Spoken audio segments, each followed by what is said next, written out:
So tell me about, because you do live in two different worlds. I have my children's family up in upstate New York, Rochester. I was living in Manhattan.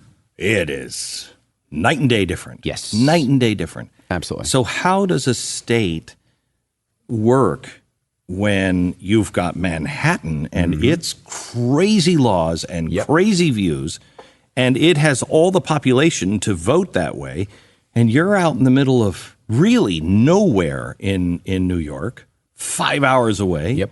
You have nothing to do with the city, and you have to live under those laws. Two issues to remember. The first thing is the idea that New York City outvotes New York State is a myth that's perpetuated so that people don't vote, and it's working. The reality, as I mentioned, 1/3 of New York people who live in New York City aren't born in the country. 1/3 aren't born in New York City. Most can't vote. The actual data out of New York City, only about 1.5 million New Yorkers out of New York City people actually vote. They can be outvoted. But the problem is everyone believes they can't. So we have a 70% of New Yorkers don't bother voting, most from upstate.